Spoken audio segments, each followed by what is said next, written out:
Pri sodobnih stanovanjih se pogosto srečamo s precej plahim pristopom k notranjemu oblikovanju, še posebej glede izbora barv. Novo stanovanje v središču Ljubljane pa sta arhitekta zasnovala bolj pogumno. K temu je prispevalo tudi dejstvo, da sta imela možnost zasnovo oblikovati že v času, ko so večstanovanjsko zgradbo še gradili. Tako so skupaj z lastniki ureditev lahko še bolj prilagodili njihovim željam, hkrati pa so stanovanju dali zares unikaten pečat.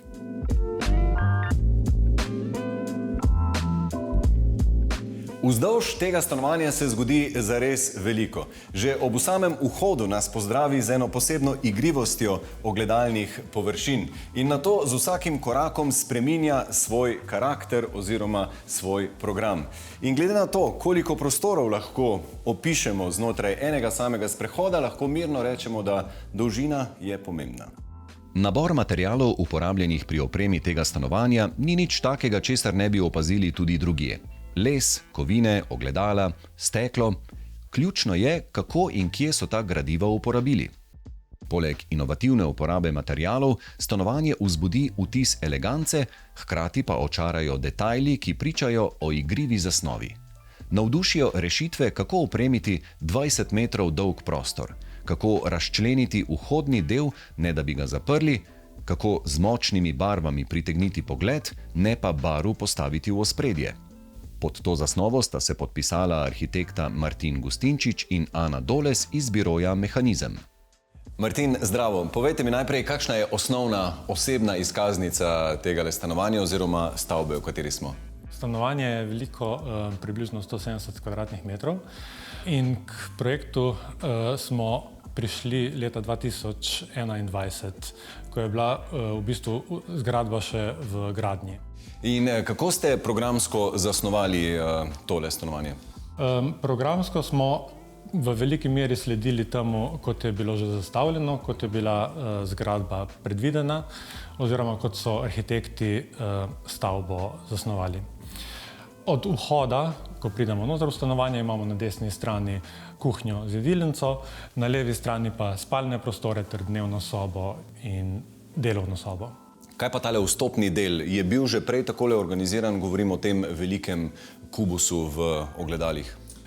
Ne, to je bil precej, recimo, nedefiniran prostor in ko je bilo stanovanje še prazno, se je zdelo mogoče ob vstopu v stanovanje, da si kot v izložbi na nek način. In zato smo ga organizirali na takšen način, da smo nekoliko zaprli poglede, ampak uporabili zelo raznolike materiale in tudi veliko ogledalno omaro, ki nam zapre to direkten pogled navznoter. Hkrati pa še vedno pusti odprt loris, zelo tak prost prehod, da ostane stanovanje prosto in svetlo, kot je bilo zamišljeno. To je garderobna omara, torej omara, ki je najbližje zdaj vhodu. Je pa ta omara le prvi del v sklopu organizacije vhodnega prostora. Ena od 4. Najprej imamo kuhinjski otok, nato imamo visok leseni del kuhnje, sledi tale ogledalna omara, o kateri zdaj govoriva, in na koncu še skrita omara z letvicami. Martin, najprej se tukaj vprašam, kako to, da niste naredili zgornjih elementov visečih omaric v kuhinji? Ja, odločili smo se za tako postavitev, da mogoče ne izgleda takoj na prvo žogo kot kuhnja. Okay. Res imamo elemente, ki pokažejo na to, da je kuhnja, ampak lahko je pa tudi galerija. Kako ste izbirali barve in materiale? Ker ravno v kuhinji se vidi, da tukaj je bilo kar nekaj poguma. Ja, velika barvna poudarka sta sicer samo 2. Tale otok in modra omara in modra stena.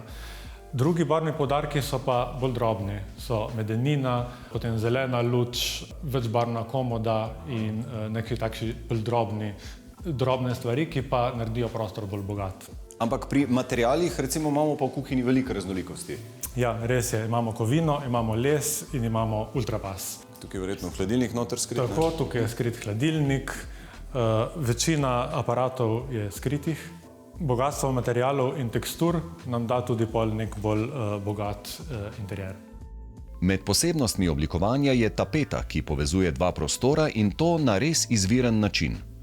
Naročniki so si želeli že v začetku neko tapeto v stanovanju in to je najdaljša stena.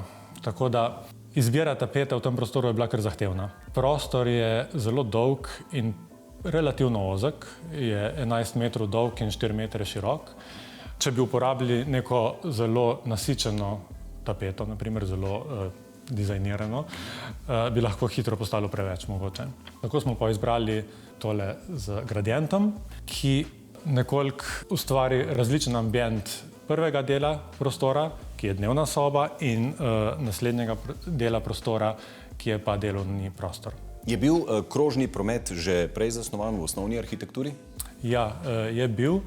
S tem, da smo v vhodnem delu pustili zelo odprt prostor, tako da je celo stanovanje v bistvu še vedno ostane izjemno prehodno in imamo le v spalne prostore in kopalnice vrata.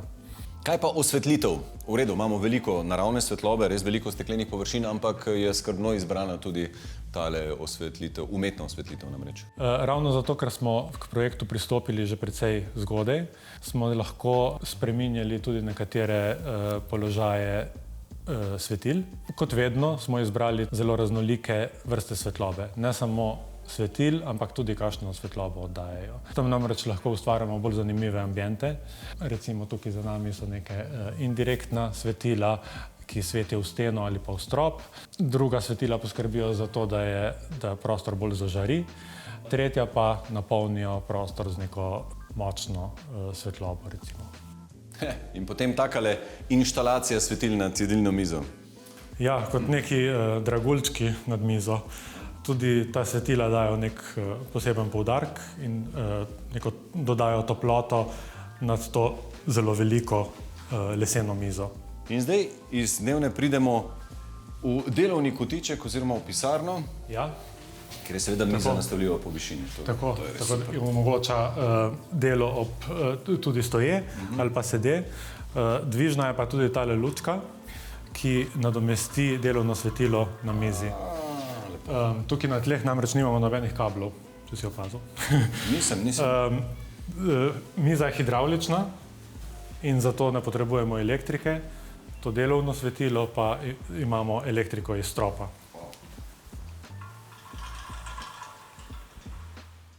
Martin, in en blazno dolg kavč imamo tukaj v dnevni sobi. Koliko meri in a je to logično, da če je že toliko dolg prostor, da seveda mu slediš tudi s sedežno garnituro? Poskušali smo z različnimi postavitvami, ampak na koncu se je ravno ta dolga vzdolžna linija izkazala kot najbolj optimalna. Na ta način imamo zelo dolg kavč, dolg 8 metrov, ki pa je vmes prekinjen z eno leseno poličko in tako ustvarimo v bistvu dva kota. En v tem delu ponavadi gledamo televizijo lahko, medtem ko v drugem delu se pa lahko tudi podružijo. Ampak dušo da pa tale loža, a ne? Kjer gremo pa lahko malo ven. Ja, prostor je zelo zanimiv.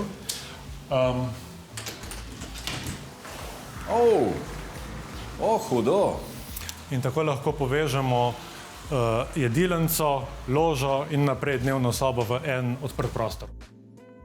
Nedvomno lahko rečemo, da sta arhitekta v unikatni zasnovi opreme dosegla, da gredo v njem estetika, funkcionalnost in kreativnost z roko v roki.